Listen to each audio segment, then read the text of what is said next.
तो Barcelona finally Marcos Rashford को sign कर लिया है एज अ लोन प्लेयर। तो भाई देखो, कहीं ना कहीं भाई यहाँ पर बार्सिलोना बोलो, मैनचेस्टर यूनाइटेड बोल लो, राशफोर्ड को बोल लो, तीनों को ही फायदा हुई है। Manchester United want to getting rid of Marcus Rashford, and also Rashford is a fan of his boyhood club, dream club. So कहीं ना कहीं राशफोर्ड को भाई बहुत ही फायदा हुई है। वो उसका करियर रिवाइव कर पाएगा। तो हंसी भी एक प्रायोरिटी दी थी राशफोर्ड को। वही एक बंदा था कि राशफोर्ड को आने के लिए कीन था, राशफोर्ड भी कीन था, बहुत इंटरेस्ट शो कर रहा था। तो कहीं ना कहीं ये पर हांसी पिक का बहुत ही बड़ा रोल हुआ है मार्कोस राशफोर्ड को टीम पे साइन करने का। तो देखो, राशफोर्ड आने से बार्सिलोना को क्या फायदा होगा। और अगर बात की जाए पोजीशन की, तो देखो मार्कोस राशफोर्ड एक प्रॉपर लेफ्ट फुटेड विंगर है, जो बार्सिलोना बहुत सालों से स्ट्रगल कर रही थी एक लेफ्ट फुटेड विंगर को लाने के लिए। राफिना बोल लो या फेरन टोरेस बोल लो, आंसू फाटी बोल लो, तो वो खेल सकता है। लेकिन कहीं ना कहीं भाई लेफ्ट फुटेड प्रॉपर जो एक लेफ्ट फुटेड विंगर बार्सिलोना चाहती थी, वो नहीं मिल रहा था। निको विलियम्स था, लेकिन निको विलियम्स का जो मतलब ड्रामा हुआ है, उसके बाद बार्सिलोना का कोई ऑप्शन नहीं था। लुइस दियाज भाई बहुत प्राइस मांग रहे थे लिवरपूल, जो कहीं ना कहीं बार्सिलोना अफोर्ड नहीं कर सकता। तो मार्कोस राशफोर्ड एक अच्छा ऑप्शन है बार्सिलोना को। हांसी फ्लिक के सिस्टम में जो छोटे मोटे गैप्स हुआ करती थी लास्ट सीजन में, हांसी फ्लिक वो देखकर राशफोर्ड को साइन किया है, जो राशफोर्ड हांसी फ्लिक का सिस्टम का वो छोटा मोटे गैप्स फुलफिल कर पाएंगे। और उसके बाद उतना डिमांड भी नहीं है राशफोर्ड का, बस वो एक लोन प्लेयर है, तो रहने भी नहीं चाहिए।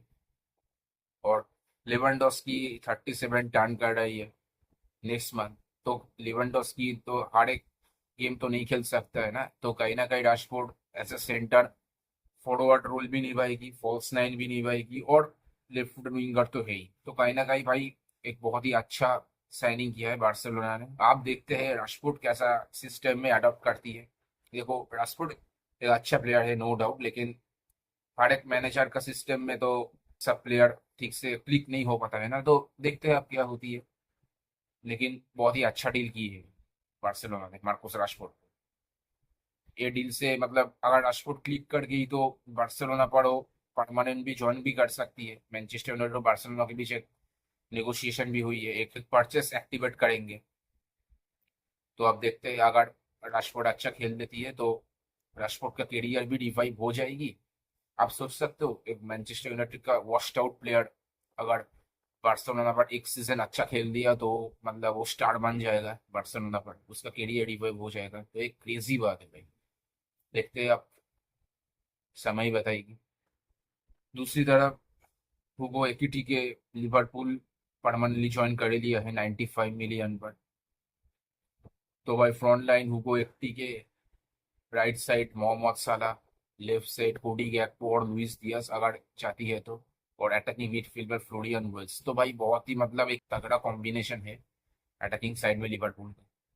इस सीजन भाई कुकिंग करेगा भाई अंडर स्लॉट के अंडर। खास करके मैनचेस्टर सिटी, आर्सेनल और चेल्सी को भाई बहुत लिवरपूल के ऊपर नजर रखनी पड़ेगी, कैसे खेलती है नहीं खेलती है। क्योंकि भाई पहला सीजन तो भाई आर्ने स्लॉट ने पुरानी टीम से ही मतलब लीग जीत लिया है, और इस सीजन आर्ने स्लॉट्स अपने प्रेफर साइनिंग्स की है। तो कहीं ना कहीं भाई बहुत ही डेंजरस है ईपीएल में बाकी सारे टीम के लिए लिवरपूल। तो थोड़ा ट्रांसफर न्यूज की बात कर लेते हैं। तो मैनचेस्टर यूनाइटेड ब्रैंडन कुलुमुआनी के ऊपर इंटरेस्ट शो कर रही है। तो देखो, पीएसजी भी मतलब सेल कर देगी, क्योंकि पीएसजी के पास वो पोजीशन नहीं है कुलुम रैंडल कुलुमुआनी को खिलाने के लिए। और दूसरी तरफ कुलुमुआनी फर्स्ट सीजन में ही एक फेलियर सा हो गया है अंडर लुइस एनरिके और पीएसजी के सिस्टम में।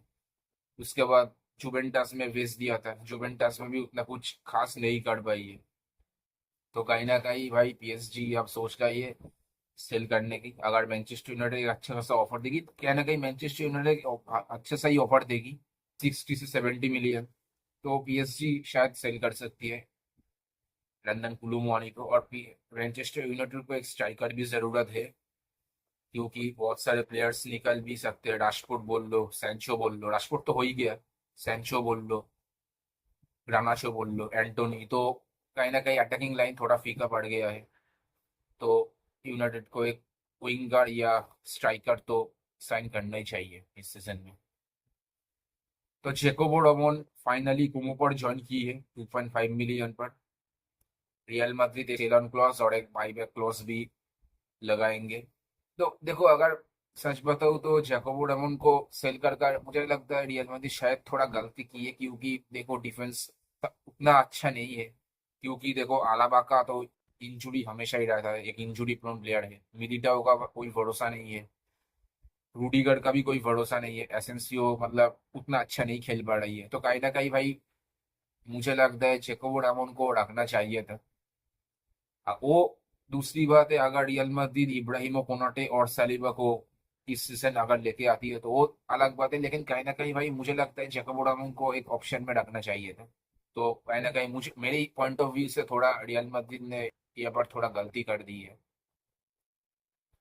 तब देखते हैं रियल मैड्रिड कैसी प्रोसीड करती है आने वाले ट्रांसफर में। क्या कोनाटे को ले सकती है कि नहीं, वो आप रियल मैड्रिड के ऊपर है। और लिवरपूल, अगर देखो लिवरपूल के पास कोई ऑप्शन नहीं है, क्योंकि इब्राहिमो कोनाटे ये का लास्ट ईयर कॉन्ट्रैक्ट थे। तो पूरा का पूरा एडवांटेज अब रियल मैड्रिड के पास है। अब रियल मैड्रिड क्या कैसे पूल करती है ये देखने वाली बात है। तो एथलेटिको मैड्रिड रिनाटो वेइगा को परचेस करने के लिए इंटरेस्ट होगी। चेल्सी अब 40 मिलियन का पैकेज मांग रही है। तो आप देखते हैं चेल्सी और एथलेटिको मैड्रिड कैसे प्रोसीड करती है।